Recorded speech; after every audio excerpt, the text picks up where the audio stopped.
¿Sale ya? No sé cuándo. Ahora, en vivo, ahora. Perfecto. ¿Ya nos están viendo? Sí. Muy bien.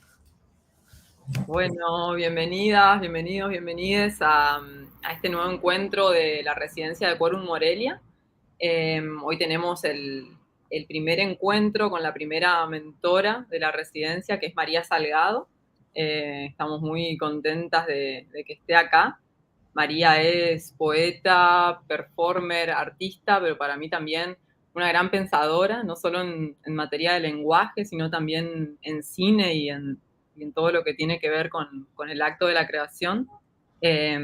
Hace un tiempo que tuve la suerte de empezar a trabajar con ella en un proyecto y así como me resulta a mí tan estimulante su pensamiento y su modo de estar en la invención, ¿no? Cuando se está creando, me pareció que podía ser muy, bueno, muy interesante y movilizante también para esta residencia, escucharla y bueno, tener un poco de sus pensamientos y de sus, bueno, de sus derivas en esto de la creación. Así que, María, bienvenida y bueno, te escuchamos. Gracias.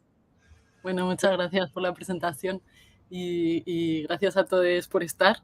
Voy a empezar con un poema, que es la mejor manera, creo, de empezar esta conversación. Me encantaría veros, pero bueno, a ver si luego en la conversación aparecéis. Y nada, empiezo con un poema de Luz Pichel, que, bueno, un fragmento que dice: la niña, la del abrigo rosa, preguntaba: ¿y cómo sabes tú que tú eres tú? La madre espera. ¿Cómo sabes ti que ti es ti? La madre espera aún. ¿Cómo tú le sé que toi es toi? ¿Cómo sabes tú que tú eres tú cuando te miras en el espejo, así, pastando fuera? ¿Cómo sabes ti que ti es ti cuando estás a mirarte? Bailo cuando tú bailas, criatura. Eso le respondió la madre, que había estado esperando mucho rato antes de decir. Bueno, este es un poema de una poeta fantástica, se llama Luz Pichel, que tiene 76 años y es muy amiga mía y compañera en un colectivo de poesía que se llama Seminario Uraca, y os la recomiendo un montón. Entonces quería usar uno de sus versos para titular la charla y para preguntaros, y espero que luego poder conversar sobre él, ¿no? ¿Cómo sabes tú que tú eres tú? Que me parece algo como muy apropiado e intrigante para empezar una sesión dentro de un cine que quiere, una sesión en un ciclo, ¿no?, sobre cine que explora la subjetividad queer o que va a contar unas experiencias en concreto.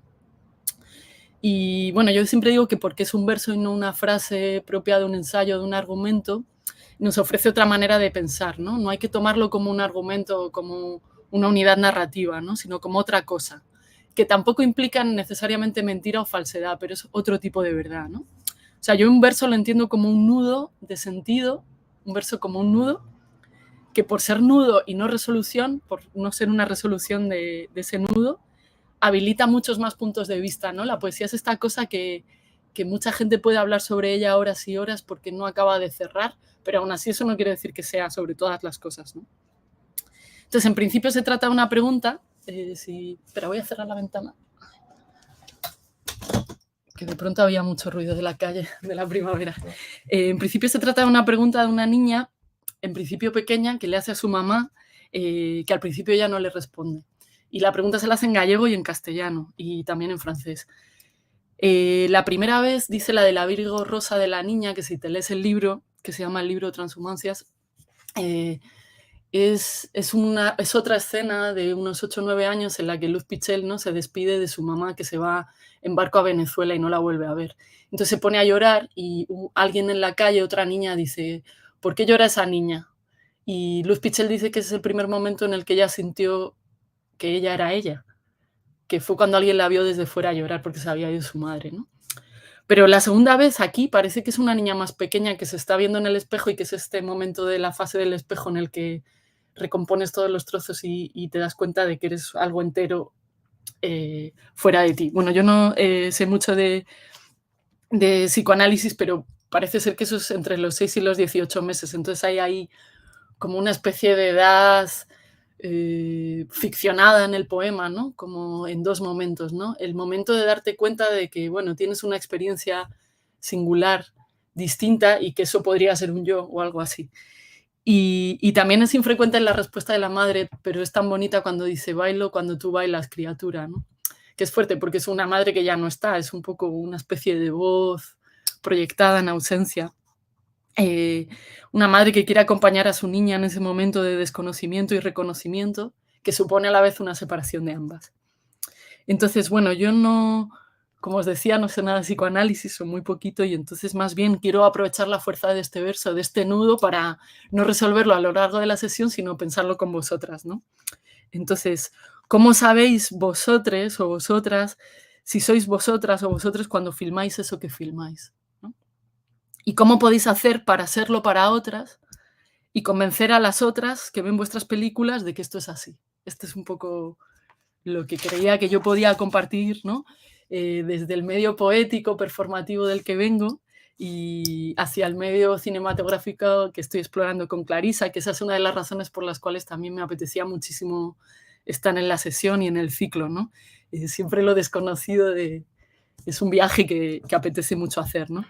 Pero bueno, también acepté porque pensé, bueno, creo que hay algo que yo puedo compartir, porque al venir de la poesía, en principio se suele asociar a la poesía con el género del yo y de la expresividad y de los sentimientos personales expresados, por usar el cliché.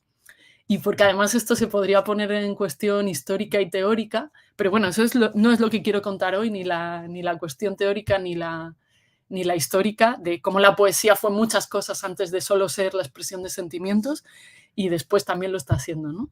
Sino que quería hablar un poco más desde mi práctica como poeta y desde algunos otros poemas, es decir, desde algunos otros versos que nos hagan pensar juntas cómo hacer, que al final creo que es una pregunta artística de todos los medios, cómo hacer lo que una hace, ¿no? Entonces, bueno, quería empezar como una manera también de presentarme, por los poemarios o los fragmentos de poemarios que os he mandado míos, Salitre y Récord. Récord además es un adelanto porque aún está sin imprimir y sin publicar. Entonces, bueno, quería contaros cómo hice yo o cómo resolví yo esto de cómo contar tu experiencia, vamos a decir. En 2 libros que he hecho estos últimos 5 años, en los que trabajé con un material en principio más propio que en mi libro anterior, que se llamaba Hacía un ruido, frases para un film político, que es un libro sobre las revueltas de 2011, que en Madrid, el Madrid de 2012 que hablaba antes con Antonio, pues fue muy, muy, muy particular y de alguna manera conmovió mucho a las comunidades de gente en las que yo habitaba. Pero hice un libro a partir de un macro collage de frases de muchísima gente, frases de lo político, entre las que metía mis frasecitas y también pues metía trocitos de mi biografía, pero dentro de la de mucha gente, entonces apenas se veían. Pero bueno, pues cambió un poco el ciclo histórico y bueno, decidí escribir sobre sueños y recuerdos, que en principio es como un material muy privado, ¿no? O muy íntimo, o muy propio, muy, no sé cómo lo querríais llamar, no sé qué os parece. Me encantaría que estuvierais ahí para ver las caras como sintiendo tal. Bueno, el caso es que yo a esa pregunta de si es muy privado, muy propio, muy, muy, muy genuino, muy, no sé, muy íntimo, pues respondería que sí y que no. Que sí, que no, que sueños y recuerdos son privados y no, y son íntimos y no. O eso es al menos lo que pienso y no lo quiero contar desde la teoría, sino desde la poesía, que es como yo principalmente pienso o me gusta pensar, porque como dice otro amigo mío y compañero en Huracán, ¿no? La poesía es la inteligencia sin trampas. Bueno, entonces, Salitre es un libro de sueños, aunque mejor dicho, como dice la contratapa, es un libro de la lengua de contar los sueños, o sea, de cuando cuentas el sueño, que de alguna manera es lo que probablemente constituye el sueño mismo, porque el sueño resulta dudoso que sea una imagen autónoma del lenguaje con el que lo cuentas por la mañana, ¿no? Por la mañana, salitre es lo que queda del agua cuando se evapora, pues lo que queda del sueño por la mañana, entre otras cosas, es salitre. Entonces, el sueño existe cuando lo cuentas. Y la trama del sueño creo que tiene mucho que ver con operaciones lingüísticas. Entonces, no sé si lo habéis leído, algún poemilla, pero bueno, a mí, por ejemplo, me fijé recopilando sueños que se usaba mucho la palabra pero, que es una palabra bien sencilla. Entonces tú puedes decir algo como, y nos iban disparando, pero solo teníamos mantas, Y es raro porque un disparo y una manta no se unen bien, no te puedes defender de un disparo con una manta, pero el pero parece que habilita la posibilidad de que estén a la vez, ¿no? Y otro ejemplo que pongo es el poema del ácido, ¿no? Como el sueño de ácido que dice: "Soñé que yo era un búho y que un búho me simultáneamente llevaba". Y esta es una imagen imposible a la vez, no puedes ser un búho a la vez que un búho te lleva. Es algo que permite el lenguaje, ¿no? Es una cosa que solo puedes ver en el lenguaje y es muy sencilla, en una palabra dices las 2 cosas, ¿no? Entonces, es como que me interesé por ese tipo de verbalidad, ¿no? Como por qué soñamos lo que soñamos, ¿no? Y cómo esas imágenes, si es que son imágenes, que eso, bueno, tampoco lo quiero responder porque no lo sé, están hechas de lenguaje. Pero el caso es que esas imágenes, podemos convenir o que son bastante comunes. Es decir, que, por ejemplo, mucha gente en muchas culturas, en muchos países de distintas generaciones sueña con agua, quieta, con agua que se mueve o con no poder correr, como con una serie de elementos y de los que a mí me sorprendió especialmente, por ejemplo, soñar con animales tipo lagartos o tipo medusas cuando yo no estoy cerca de ellos en mi medio habitual, ¿no? Esto que, bueno, supongo que tiene que ver con ese en común que se puede llamar inconsciente o cultura. A mí me parece que también es lingüístico en un punto, y en todo caso que la lengua es en común. Es decir, que la lengua, y esto me parece algo así como muy importante, como un principio vital casi, ¿no? Que la lengua no es algo de una sola. La lengua primero se aprende porque te conectas a una corriente eléctrica en la que ya circula y porque alguien te habla. De hecho, mucha gente te habla, ¿no? Y que además, bueno, ya en términos, no sé, marxistas, tal, pues la produce mucha gente, o sea, es un producto colectivo y como tal sufre expolio, alienación y mal reparto como el resto de productos que no son lingüísticos. Y bueno, pues lo mismo pasa con el yo, ¿no? Como el yo eh, que se enuncia, que se construye, que se relata, cuando dices yo, también estás construyéndote en esa lengua de mucha gente.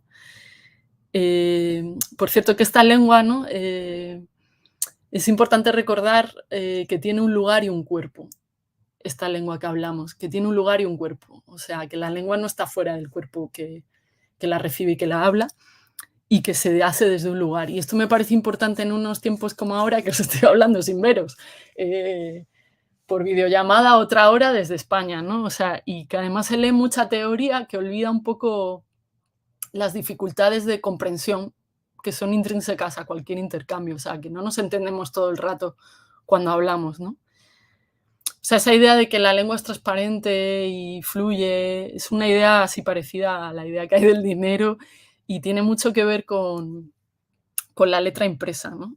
Y bueno, de eso no quiero hablar ahora, pero digamos que yo opto más por una poesía que concibe que la lengua suena y que arrastra al cuerpo con ella, ¿no? Como que pasan cosas en el cuerpo cuando una habla, no es que hable gratis para el cuerpo, ¿no? Aunque solo sea la timidez con la que te tiembla la voz, ya te está pasando en el cuerpo, ¿no?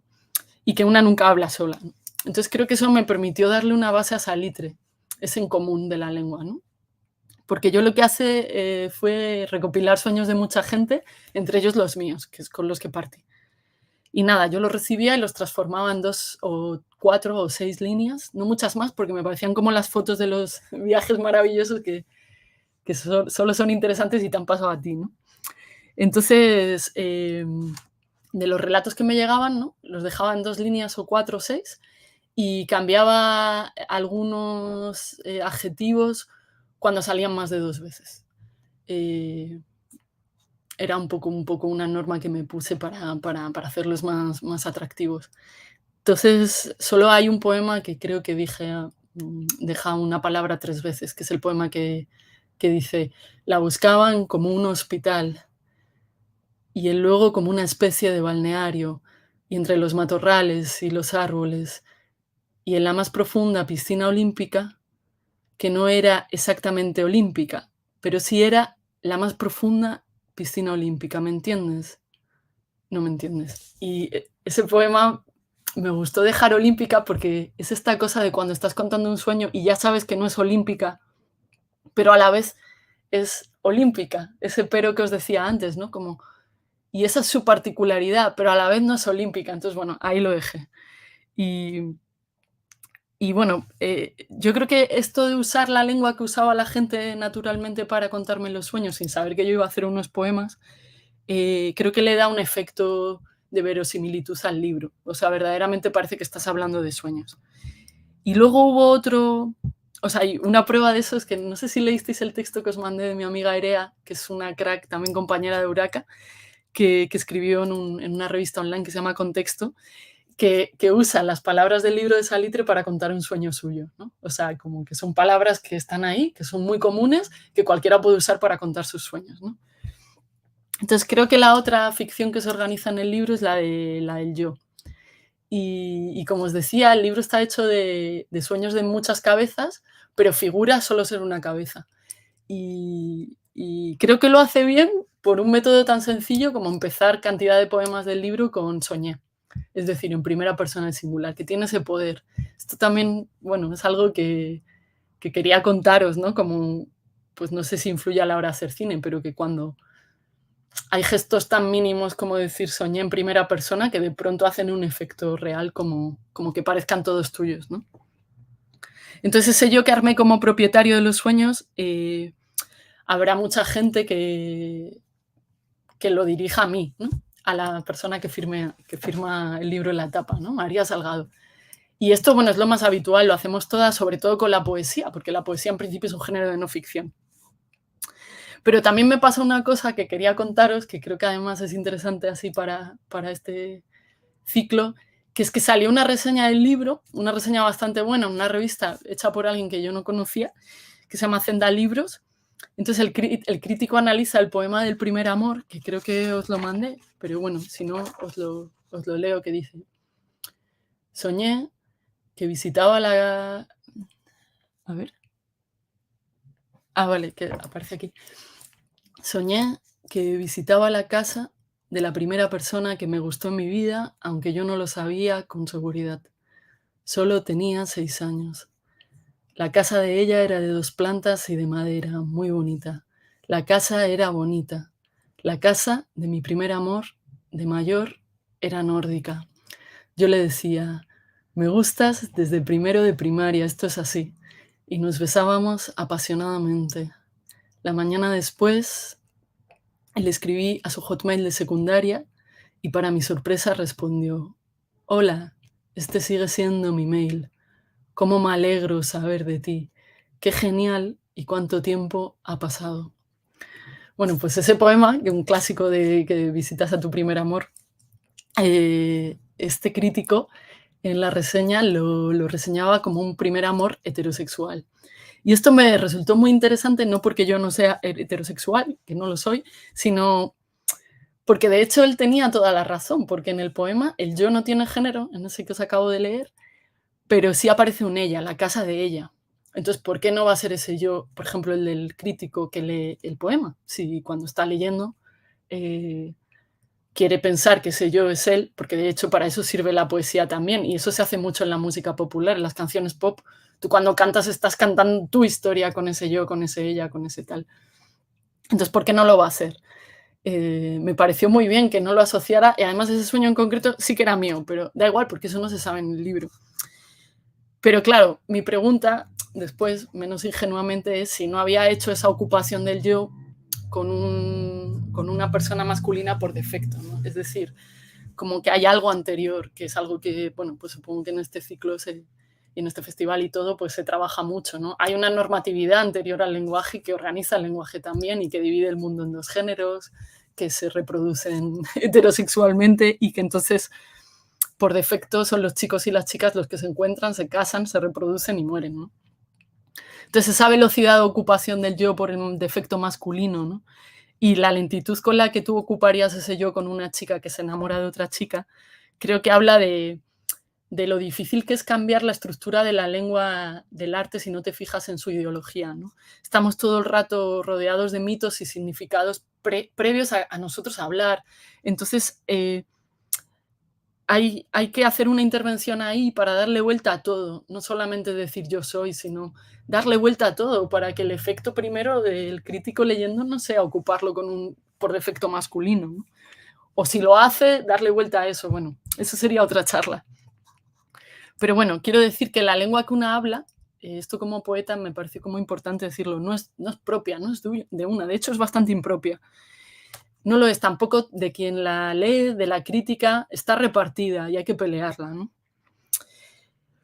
Pero bueno, en todo caso sí que me di cuenta de que el yo tiene esa cualidad también muy en común. El yo es bastante compartido. Y que no tiene que ver solo con unos temas de sueños, que son los que están en el índice del libro, sino con un qué y un cómo, ¿no? Así que, de alguna manera, mi libro más personal, íntimo, es un poco el más impersonal, o el más, como dice un poema, venerio y popular. Un poema que dice que en el Palacio de Invierno no tuve frío, porque era invierno, tuve un sueño venerio y popular, ¿no? Que yo creo que esa es su política, que es la política para mí de la transmisión de la lírica popular o de las canciones, que hay un momento en que no sabes de quién es. Creo que ese es el momento, el alto momento de la poesía, cuando ya no sabes si la canción la escribió Rosalía, San Juan, si es popular, si es tuya, si es de nadie, porque no es de nadie, ¿no?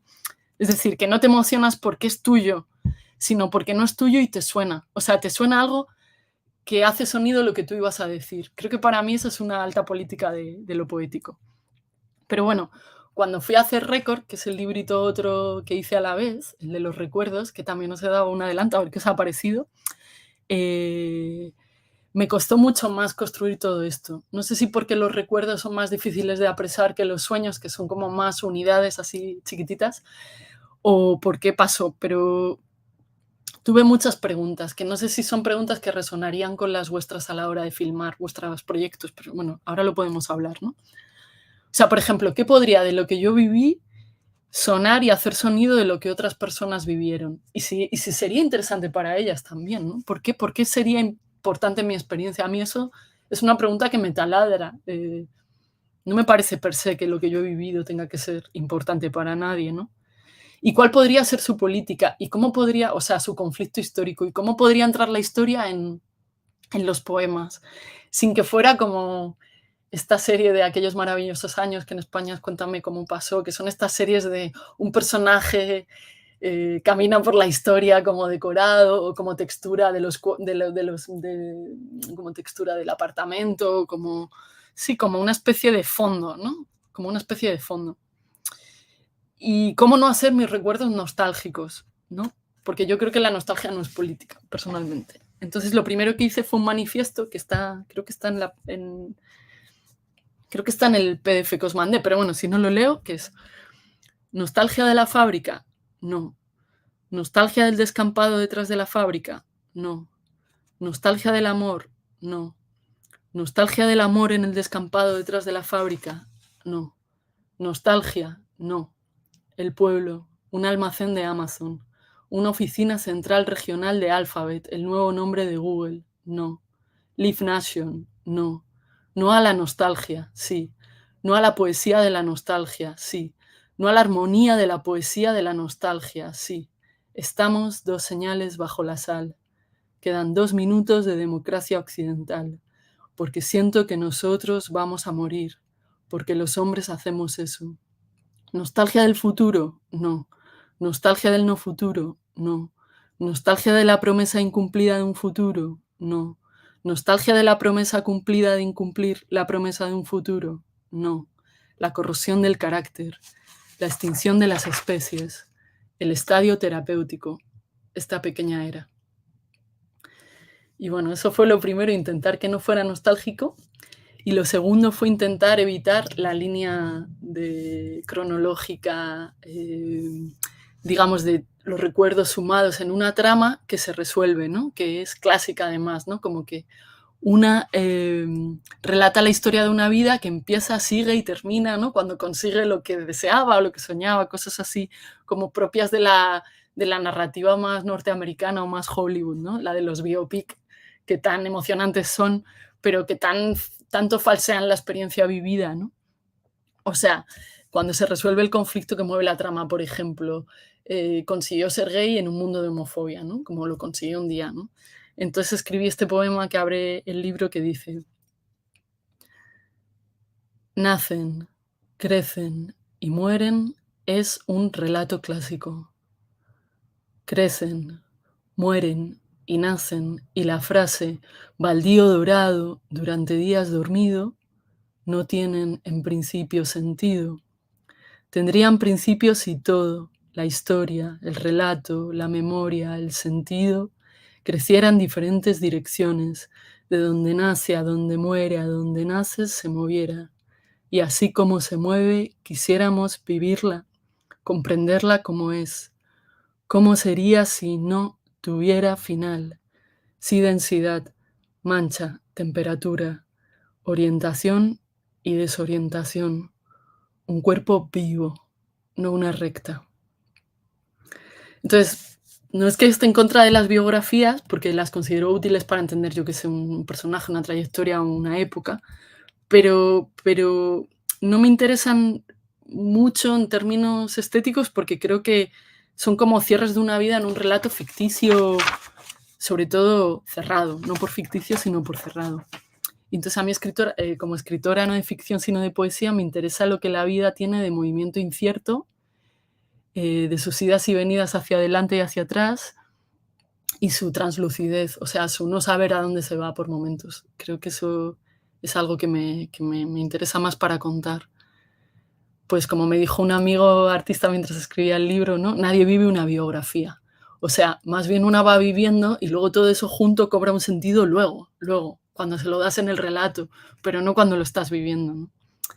Entonces a mí, más que el sentido entero producido luego al final como una especie de relato épico, me interesan los pedazos de sentido que van apareciendo y formando algo misterioso, pero por eso mismo más real, ¿no? Por su misterio. Algo que entendido como forma estética te hace comprender, sentir, imaginar o vivir más intensa y más lúcidamente esa misma vida, la mía, con la que quería trabajar. Y también es que uno de mis grandes temas de escritura es el deseo, ¿no? Y de performance. O sea, una fuerza que entiendo nunca se organiza ni organiza nada linealmente y que tampoco se resuelve el deseo. De hecho, el deseo parece lo contrario a la resolución, ¿no? Entonces, ahora que lo pienso, el deseo es un motor de tramas que no van a un único final, sino que entrecruzan, interfieren, electrizan, vienen y van y retornan, ¿no? Entonces, a mí me encantan los melodramas, es uno de mis géneros preferidos, ¿no? Me encantan los melodramas que intentan darle trama a todo ese desparrame, pero me gustan mucho los que lo exageran, lo desubican y lo vuelven raro, porque de hecho es raro. Entonces, a más Hollywood es una narrativa, entiendo que más se resuelve al final el conflicto, ¿no? Que motivaba y movía la trama, ¿no? Ya sea triste o alegremente, en los dos casos es un happy end, porque ya acabe bien o acabe mal, acaba. Y eso a mí es lo que me parece falso, que acaba. Porque la vida no se acaba, o sea, muy raramente se acaba, solo con la muerte, y eso tampoco, porque se quedan con la muerte los siguientes, ¿no? Porque tampoco la vida es de una sola, o sea, la vida es con gente. Entonces yo creo que eso es un poco la política de récord, ¿no? No cerrar un relato, como que los fragmentos, intentar que los fragmentos de una resuenen con las experiencias de otra gente, ¿no? Y bueno, eso me gustaría que pasara, todavía pues no lo he probado. Entonces, bueno, lo que hice fue fragmentar como un poquito los recuerdos y como ir grabándolos y reproduciéndolos de manera que en el libro te suenen esos trocitos de lengua, ¿no? Y que digas, ¿dónde lo había oído? Pues lo habías oído en ese mismo libro, ¿no? Un poco antes. Entonces, a ver, ¿qué se me...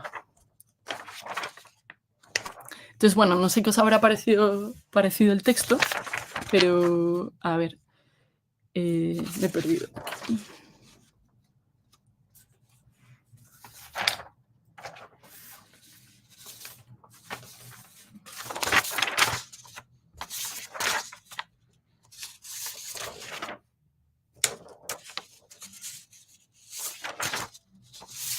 He perdido una hoja. Perdón. Aquí. O sea, que no sé qué os ha parecido el texto, pero bueno, a mí me costó bastante encontrar una manera de hacer el recuerdo pasar en un libro, y en un libro en el que casi todos los recuerdos son míos, que no puedo hacer como salitre, porque tampoco me fue fácil meter recuerdos de otras personas y que funcionara. Por eso hice 2, pero bueno, eso es otra historia. Y digo que casi son todos mis recuerdos porque hay 2, el momento de nacer y de morir, que también os los he mandado, que son imposiblemente míos, porque yo no me acuerdo del momento de nacer, ni me voy a acordar del momento de morir, ¿no? Pero que ya creo que empiezan a jugar con esa parte impersonal de la fotografía, del recuerdo de otra persona que te cuenta y se te hace un recuerdo. O sea, de algo que no eres tú, sino que continúa, ¿no? Sin ti.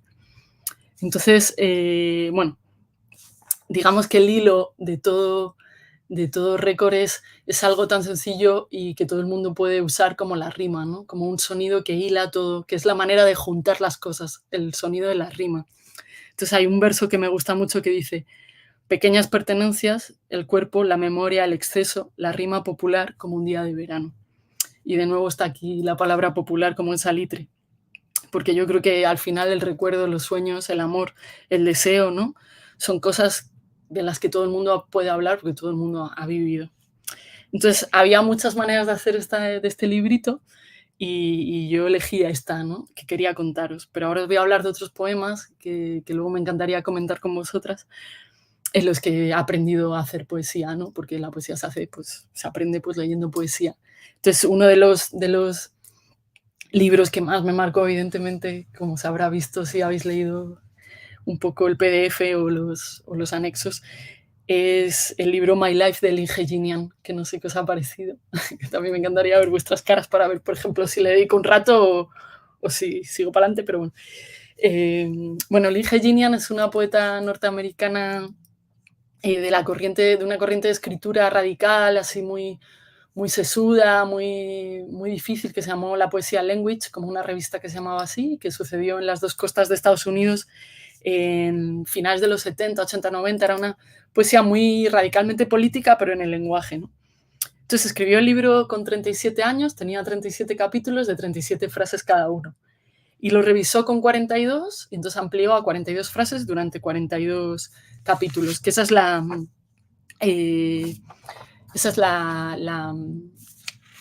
versión que os he mandado, la definitiva, digamos, ¿no? Entonces, yo no sé si os gusta este estilo de escritura, que es así tan anglosajón, como más frío, más distante, ¿no? En un punto, ¿no? Como más guardado. Pero bueno, yo creo que trabaja muy bien algo que nos podía poner en común, ¿no? Como cuando queremos contar las experiencias queer, ¿no? Como las experiencias propias, que es nos alerta de lo difícil que es que sea referencial lo autorreferencial, porque la gente que te está viendo no tiene tus referencias. O sea, lo poco referencial que puede ser la referencia para quien no la tiene en ese momento de la lectura, que es casi siempre, porque casi siempre alguien lee un poema de Luz Pichel y no ha vivido la España de los años 40, 50, ni Galicia, ni esa lengua. O lees un poema de Lynn Hejinian y no has vivido, no sé, las asambleas anti-Vietnam. Entonces, por ejemplo, cuando ella dice, ¿no?, en el poema que os he mandado, antaño fue circular y esa forma todavía se ve desde el aire. Está hablando de algo muy, muy, muy concreto, pero como no está diciendo qué es, sino que es circular, podemos pensar en una ruina circular, pero no sabemos si es un anfiteatro, si es una cabaña. Y esa sensación a lo largo del libro ocurre muchas, muchas veces. Es como estamos a punto, pero no sabemos qué es. Pero sería una cosa común, pero ¿cuál es en concreto? Y esa la tenemos que rellenar nosotras. Y a mí eso me parece muy, muy generoso con la lectura, porque puedes hacer más con ella, ¿no? Entonces, esa sensación también como estar perdidas en el recuerdo, también pasa en todo el rato, como os decía. Pasa en textos muchísimo más explícitos y muchísimo más directos, como pueda ser el manifiesto del Lemebel, que supongo que ya conocíais, ¿no? Pero a mí como lectora española de otra generación, cuando lo leí, por ejemplo, El barco del general Ibáñez o Las casas de Caramba, para mí son un poquito translúcidos. Tengo que hacer por enterarme. Y si no me entero, lo dejo como en una especie de hueco, que yo creo que la poesía trabaja siempre con ese huequito, ¿no? Entonces, creo que es algo que se está perdiendo hoy en día, como que hay una necesidad muy fuerte de llenar todo de información y no dejar el hueco de no saber, porque en ese no saber es donde aparece la invención también de saber lo que es el barco del general Ibáñez, aunque no sepas quién fue, dónde fue, cuándo fue. Era un barco en el que se asesinaban homosexuales, gitanos, ¿no? Gente de marginal, ¿no? En un gobierno de los años 20, creo, en Chile. Pero bueno, el poema te está llevando ahí igualmente sin saberlo, ¿no? Sin saber la referencia. Entonces, otra manera que hay es el recorte, ¿no? Que creo que eso es clave de la poesía y creo que eso nos une con el cine. Es cuando cortas, que en la poesía pues, puede ser el verso, aunque por ejemplo la poesía de Ginian no es en verso, pero es el punto de la frase. Cortas y algo se abre. Se abre un espacio que es un espacio que tú no tienes que rellenar y que genera, no sé, un asombro. Yo creo que no hay poesía si no hay corte, ¿no? Entonces cuando dice, la estación de la lana, por ejemplo, que es una tontería de frase, pero yo me quedo pensando, la estación de la lana es la estación en la que esquilan a las ovejas, que yo no sé cuál es, pero debe ser verano porque tienen mucho calor o lo que sea. Pero luego veo en inglés que pone Bull Station y entonces pienso, bueno, pues debe ser algo como que había, no sé, en Inglaterra o en sitios de lana, no sé, como un sitio donde la venden o la comercian. O sea, hay un misterio ahí de la estación de la lana, ¿no? O cuando dice el peluche ha de estar gastado, que es como, pero ¿por quién? ¿Para qué? ¿Por qué? Parece como para una persona pequeña que le coja un afecto porque el gastamiento sería un efecto del afecto, pero bueno, no sé. Creo que ese corte te permite respirar, ¿no? O sea, no contarlo todo, que bueno, supongo que eso en cine lo manejáis más, pero en poesía a veces se olvida en cierta poesía como muy narrativa, ¿no? Y bueno, sobre todo ese primer arranque que me parece, pues, uno de los arranques más bonitos de un libro de poesía, ¿no? Cuando dice: "Un momento amarillo", un momento amarillo. Entonces aparece el padre que viene de la guerra, que mira esa manera de meter la historia, ¿no? El padre viene de la guerra, o sea, la historia por la guerra mundial. El padre viene, ha enflaquecido y de repente cambia de color, ¿no? La escena. O sea, como que el libro sobre su vida empieza con tal vez el recuerdo primero, como el de Luz Pichel, como el más impactante, el que lo cambió todo, pero empieza ya empezada, ¿no? Eso no empieza con un Ginian naciendo en un sitio, tal. Y luego le mete esos detalles de la interpretación, porque los colores, ¿por qué es amarillo el momento? Y luego se pone violeta. O sea, ¿por qué es amarillo el momento? Porque yo me imagino, ¿serían amarillas las paredes de papel pintado del fondo de la escalera? O, ¿y por qué luego se hace violeta, no? Porque es como por el cambio, por el cambio que ha producido el padre, o es por el cambio que produce en ella que el padre vuelva. Y la verdad es que estos meses, este año, viendo trabajar a Clarisa, un poco cómo trabaja las imágenes, cómo piensa las películas, a mí me da la sensación de que esa es el cine, ¿no? El arte donde toda esa sensibilidad está a la vez, no escindida, ¿no? Como que puedes pensar en el color de las paredes y en el cambio que el color de las paredes hace en tu sensación de el recuerdo, ¿no? Bueno, esta es una hipótesis sobre el cine que quería ahí comentar. Entonces, bueno, este es un libro que fue muy leído y, bueno, me encantaría comentarlo con vosotros. Consiguió algo muy, muy difícil para La Vanguardia, que es conseguir bastantes lectoras, ¿no? Otro poema que me gusta mucho y es de otro estilo, aunque sea norteamericano también, es que, bueno, yo estudié en Estados Unidos y aprendí mucha poesía allí, entonces, bueno, tengo algunas referencias de allí, la verdad. Entonces, este poema de Eileen Myles, que es una poeta muy icónica del movimiento LGTB, que seguro que os suena, es también de las pocas poetas famosas que hay en el mundo, este es un poema muy conocido suyo que se llama An American Poem. Es su poema hit, ¿no? Digamos.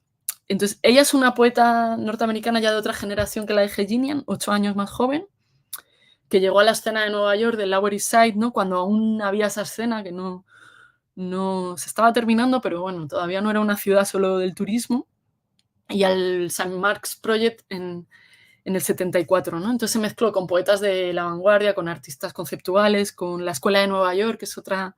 Bueno, da igual, que me lío y tenemos que hablar. Y, y este es un poema que escribió ya en la segunda mitad de los 80, ¿no? En la pandemia del VIH, que estaba afectando además a muchísimos amigos suyos gays y gente con la que convivía, ¿no?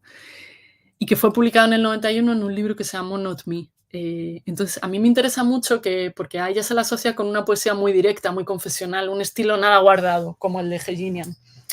Pero el libro se llama Not Me, que me parece como una alerta increíble, porque así en la tapa ves que esa asociación tan rápido que decíamos, quien escribe su nombre en la tapa y los poemas de dentro, esta no soy yo.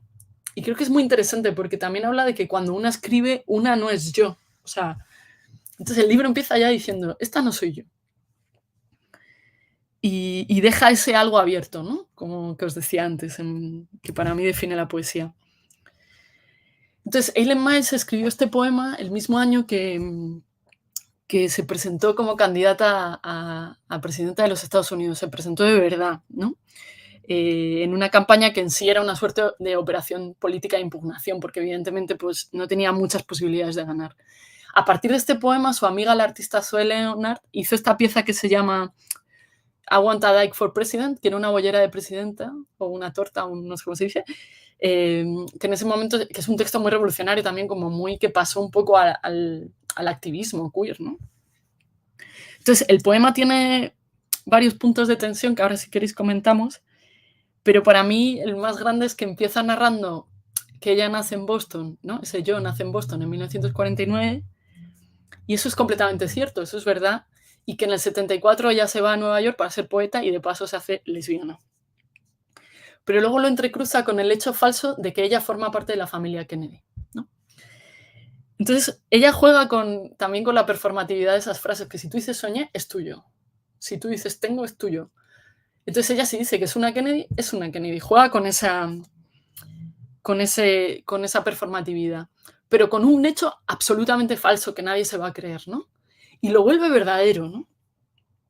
Entonces, juega con eso de una manera muy inteligente, porque si ella fuera una Kennedy, claro, primero no escribiría el poema, pero segundo tendría más opciones de ganar. Y porque no es una Kennedy, escribe el poema, pero no tiene opciones de ganar. Entonces, Entonces, lo que enfoca es que nadie que sea boyera, pobre, con VIH, tal, va en realidad a tener opciones nunca de ganar en Estados Unidos ni en ningún otro país.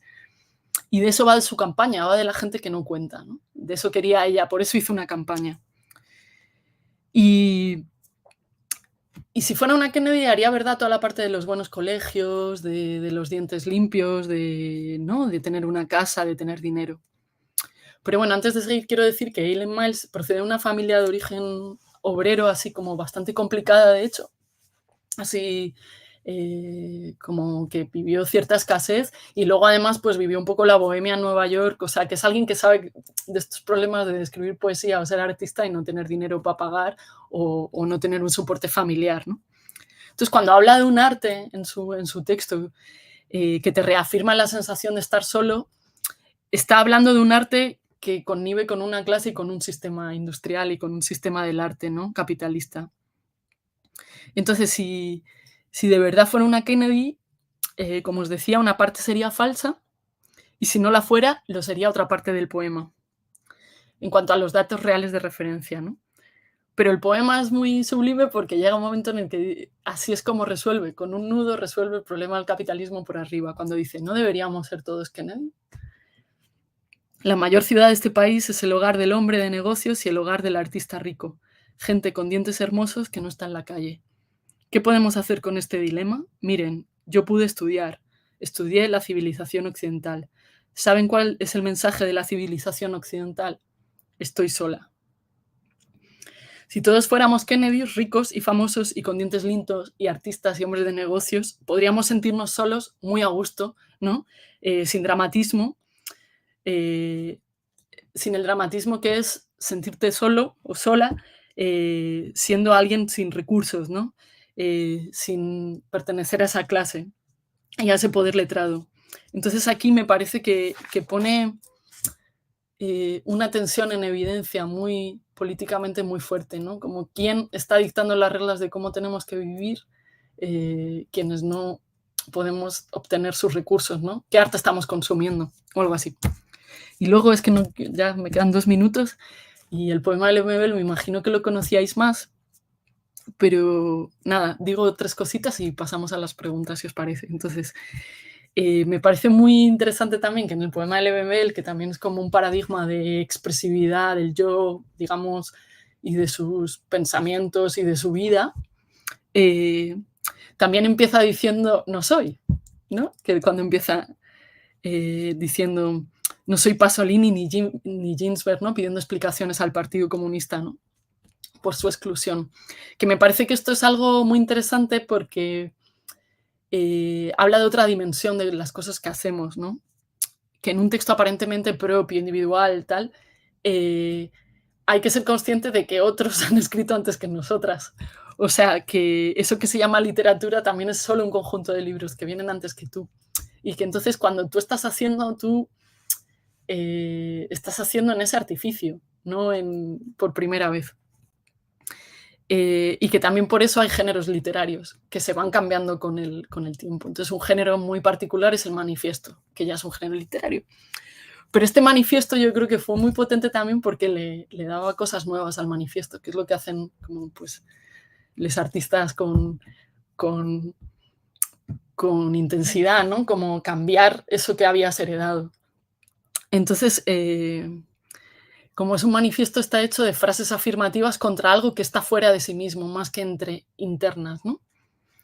Y él, en concreto, está poniendo en tensión muchos elementos del afuera del manifiesto, ¿no? Pero lo hace con el corte, la condensación y con pequeños trazos de poema y con contradicciones, que yo creo que ahora mejor vemos juntas para que no se me pase el tiempo. Pero bueno, a mí me interesaría dejaros estas preguntas, ¿no? Para mí,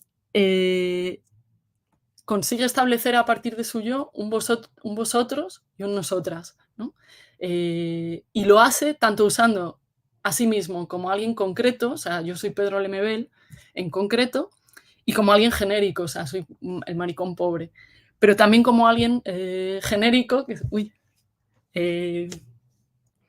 que sería, bueno, ya está, sí.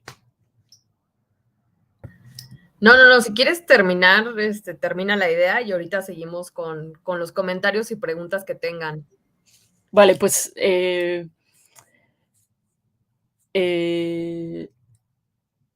que también sería un maricón pobre en concreto y Pedro Lemebel en genérico, como un nombre como Pasolini o Ginsberg que funciona ya como una especie de contenedor que también usamos, o sea, para no creernos que él es él también está siendo un personaje, ¿no? Un personaje que además usamos ya como emblema. Entonces, que tiene algo común su impropiedad, digamos. Entonces, eso me hace preguntarme si alguien como mi padre, aun con sus particularidades, podría ser genérico para alguien o concreto para alguien, ¿no? Y esa es una posibilidad de los cuerpos en la historia que no todos los cuerpos tienen a la vez. Hay que encontrar la manera de ser genérico y concreto. Entonces, bueno, eso es un poco una pregunta que dejo en el aire. ¿Cómo consigues que algo tuyo toque a los demás y pueda dialogar con los demás, no sea solo tuyo? Y eso es difícil de cuadrar. Entonces, bueno, ahí está. Bueno. Ok, si quieren, leo rápido los comentarios que llegaron a lo largo de la charla e invitarle a los alumnos que dejen sus preguntas que tengan para María o las reflexiones también que tuvieron a partir de lo que estuvo explorando. Daniel Marín nos comenta, linda tarde, un gusto escuchar a María Salgado. Jerrito, Clarisa, María, gracias por compartirse y a Quorum por hacer posible la residencia. Saludos desde Ciudad de México. Responde Diversidad, gracias por el espacio para escuchar experiencias sobre la poesía y el acto de la palabra con el andamiaje de Quorum y María Salgado. Linda tarde. Pavel Estrella dice, sí, ya había sido hermoso leerlo, está siendo más hermoso escucharlo y entender la inspiración de María. Daniel Marín, María, aunque no nos podemos ver, tu emocionalidad me acaba de concernir cuando recitaste este poema sobre la visita a la casa del primer amor.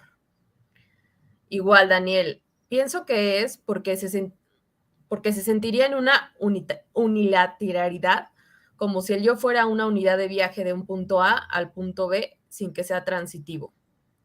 Responde Diversidad. Sería por la cuestión de cómo se narra la historia del personaje de manera cronológica, como si el vivir fuera determinado por etapas y no por una posición estructural. Daniel Marín, me he dado cuenta al escucharte el cómo la poesía, al entregarse a esta, podemos hacer colisión con esta pasión del yo de sistematizar, racionalizar y tener certezas. Responde Diversidad. Coincidimos con esta crítica al yo en su creencia de sentir completo y como una unidad, sin percibir la falta, el hueco por donde no entra ninguna función simbólica del lenguaje. Daniel Marín.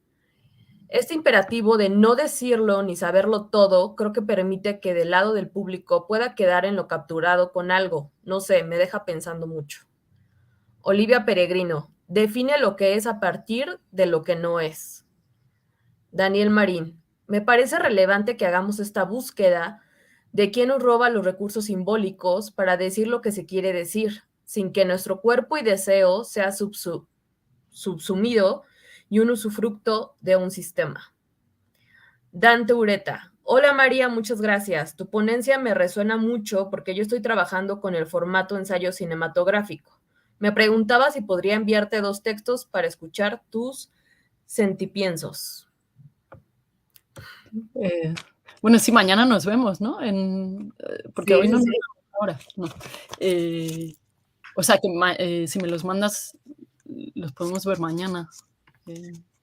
Sí. María, a mí me interesa mucho esta pregunta que haces al final del conversatorio, ¿no? Que es cómo consigues que algo tuyo no sea solo tuyo. En la pasada conversación con Clarisa Navas justo hablábamos de eso, ¿no? Cómo finalmente vivimos esta experiencia de dolor compartido también siendo disidencias.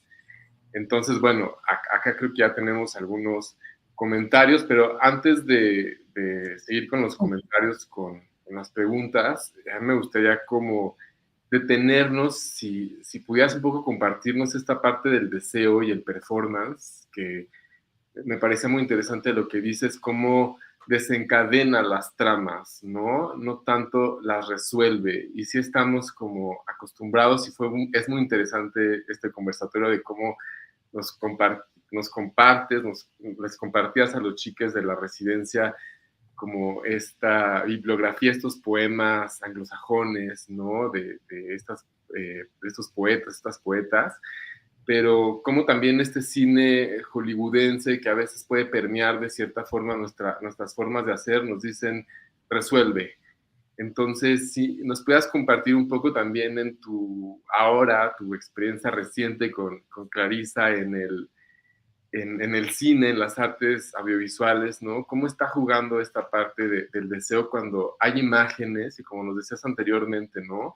Están presentes en los sueños y soñamos lenguajes, pero ¿cómo hacerlas desde el deseo? Que son preguntas así muy, muy profundas todas. Así la primera, claro, yo creo que la ventaja que traigo yo, lo que quería invitaros un poco es como desde la poesía se puede pensar, no desde la narrativa. Entonces, no hay que resolver por definición, eso como en un poema. Pero además, eso también nos permite pensar más en intensidad de las sensaciones, o sea, como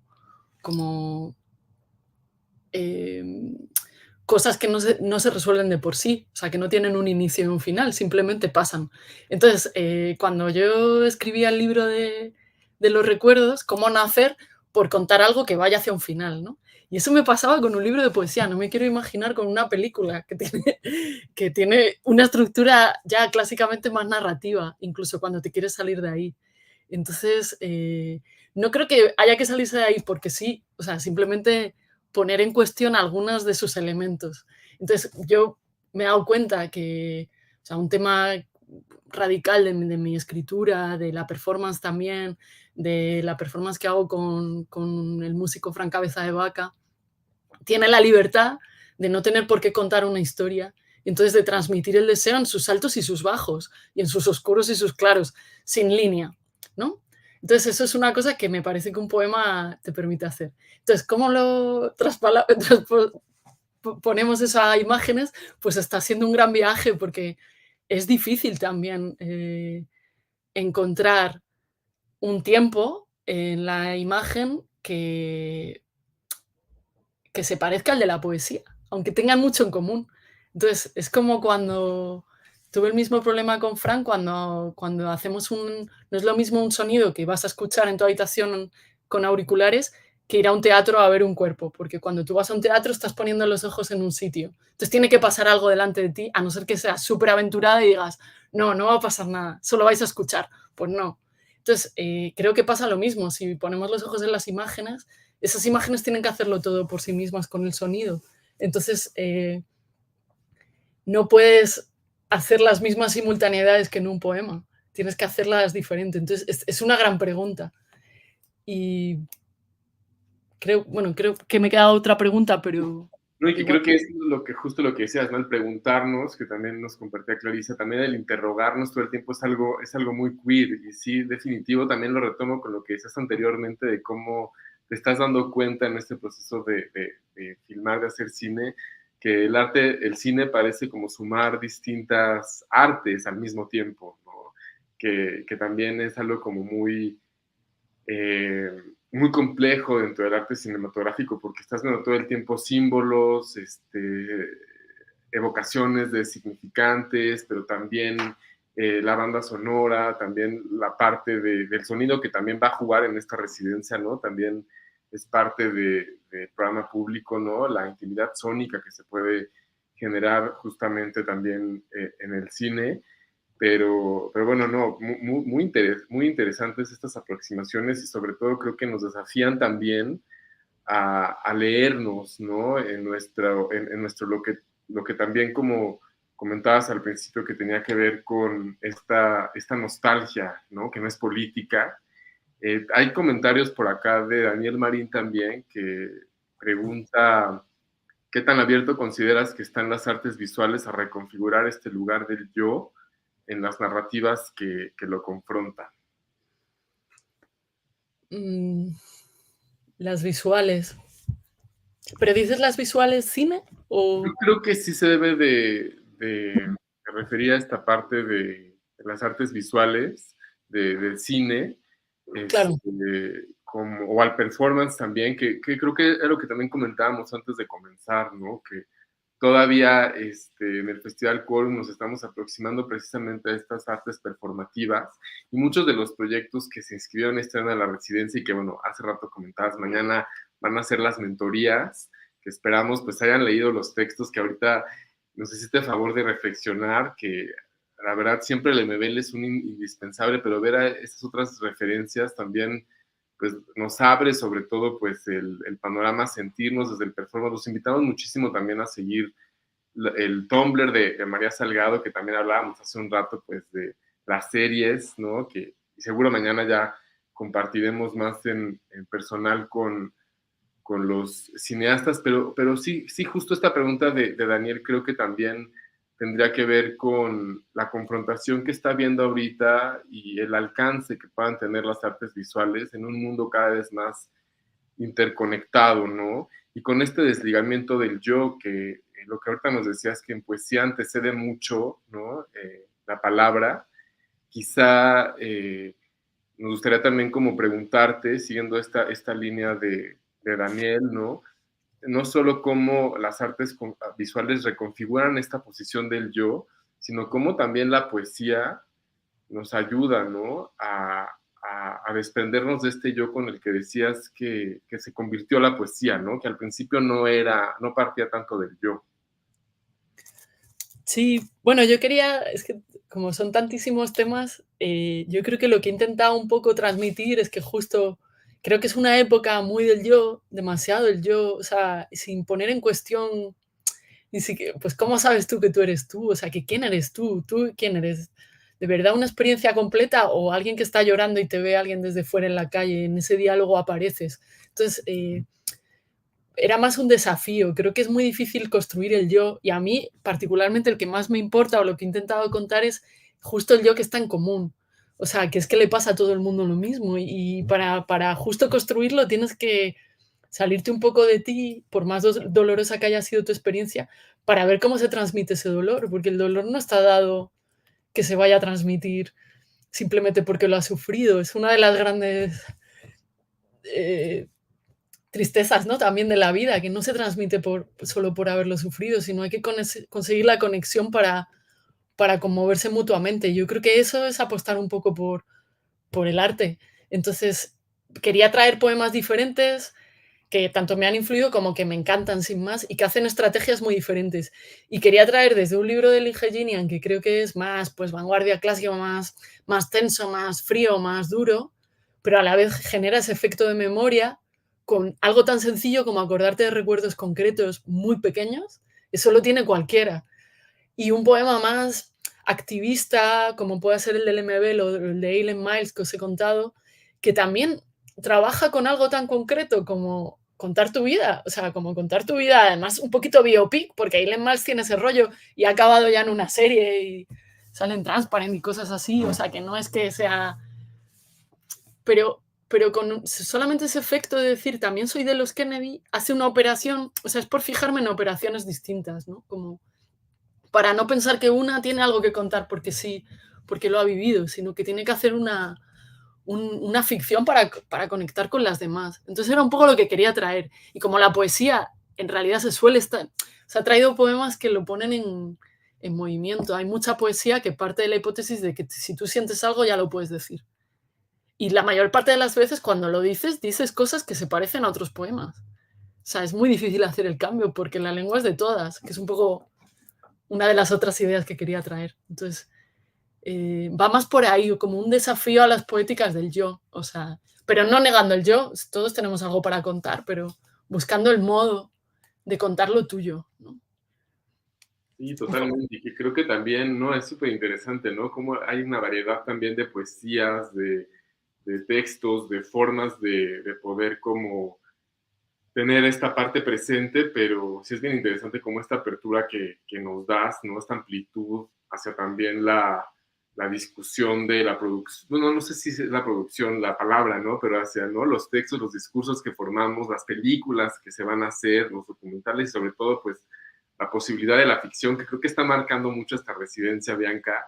No sé qué opinas como de que justo, ¿no? Veníamos de hacer una residencia muy enfocada en documental y ahora nos estamos abriendo justo a que la posibilidad de la ficción viene con mucha riqueza desde la parte de la poesía. Bianca, te escuchamos. Sí, y aparte como que esta residencia está siendo más introspectiva y también reflexionaba no recuerdo el sociólogo, pero como de este yo observador, que justo es lo que decías, ¿no? O sea, cómo te sales un poco de ti para observar lo que está pasando en ti, pero también alrededor, y a partir de eso ponerlo en común, ¿no? O sea, construir. Sí, alguien, es que antes los comentarios fueron muy rápidos, pero como Sí, uno sí, que sí. me quedé decía lo de, no sería una suma de experiencias, sino una posición estructural o algo así. Y creo que eso es muy interesante y muy real. O sea, y de la posición estructural he hablado, por ejemplo, cuando decía que el poema del primer amor lo interpretan como por defecto masculino. Pues eso sería posición estructural. Pero justo de lo que hablo tendría más que ver con traerlo al misterio estructural. O sea, que tampoco sabes muy bien cuando vives en qué estás. Incluso si sales de ti y te ves como sujeto queer, no estás agotando todo lo que te pasa. Pero eso no está dentro de ti, está entre ti y el mundo. Entonces creo que esas poéticas del yo o se piensan mucho desde tus categorías desde fuera, o sea, soy queer, sí, pero no es solo eso lo que eres. Eres como un cuerpecillo como con otros en el espacio y el tiempo operando.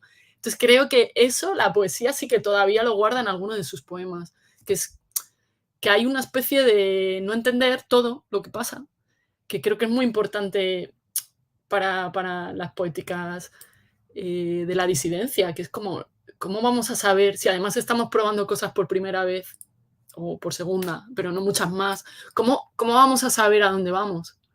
Entonces, no sé, hay algo como de muy meternos en una casilla que a mí me da mucho que pensar. Entonces, como tanto de la performance que hago, como intento salir de ahí. Entonces, ¿por qué? Lo que os decía antes también de las tramas. Claro, la trama te tiene que llevar a un sitio. Y una cosa súper libre de la performance es que tú puedes poner el clímax en la mitad y que termine en algo flojito de energía. Eso es estar liberado de la trama también. Y no es necesariamente hacer fragmentación. Yo te estoy contando una cosa, pero resulta que si yo te cuento una noche, es el centro donde está el clímax. Y en el final no es el final está en el centro. Entonces, todo eso es pensar el cómo, sin resolverlo. Bueno, me he liado de cosas, pero...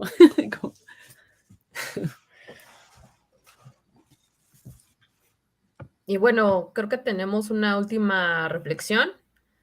Pensamos mucho luego en este argot de la lucha de egos que implica luego agresividad, cuando en los intercambios simbólicos algo nos incomoda. Es especial cuando otro yo habla sobre tu yo.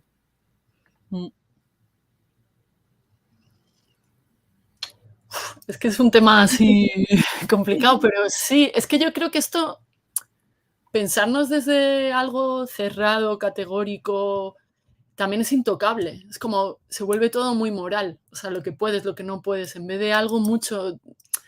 Yo creo que en el encuentro con el otro siempre hay un poquito de conflicto y también de deseo y de amor y de belleza y de tensión y de desafío. Si no estamos dispuestas a rozarnos de verdad, creo que estamos perdiendo sensibilidad. Entonces, a mí eso me preocupa como artista. O sea, ¿por qué no puedes equivocarte, por ejemplo, en tu contacto con otra persona si es sincero? O sea, si obviamente hay unos daños que no se pueden permitir y hay que luchar, pero hay otros que, no sé, como que yo creo que son el diálogo. No sé si va por ahí la pregunta, pero como tanto dañarse, o sea, tendrá que haber una parte que no sea daño, ¿no? Sino que sea potencia, o sea, como con el daño no quedarte solo en eso, sino como en poder confrontar, ¿no? Como sí, algo así.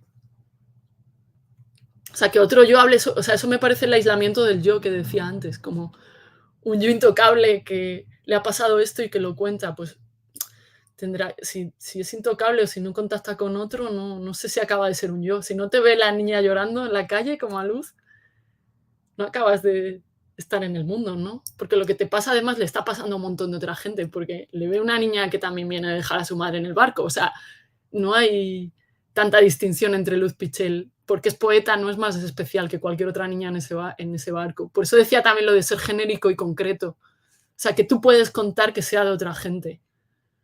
Y eso sí que es una oportunidad histórica de a lo mejor nosotras como disidentes, de ahora podemos contar una cosa que no es solo nuestra, de nuestro yo. Entonces, no sé, creo que merece la pena no herirse, como ir para adelante. Claro, totalmente. Bueno, pues yo creo que hoy vamos a cerrar esta plática aquí, pero sin duda se llevan muchas reflexiones, muchas preguntas para seguir con las mentorías de mañana, para ver cómo sumarlo, ¿no? A la creación de sus proyectos. Y pues muchas gracias, María, por esta plática tan introspectiva. E invitarles a todo el público que sigan los conversatorios que van a ser públicos cada miércoles aquí en el canal de Fundación Quórum en YouTube. Y pues gracias a todos por acompañarnos hoy. Bueno, muchas gracias por la invitación y por todo. Mañana nos vemos la cara, que me encantará. Así será. Que vaya muy bien. Gracias, María. Hasta luego, que vaya genial. Hasta luego. Adiós, adiós.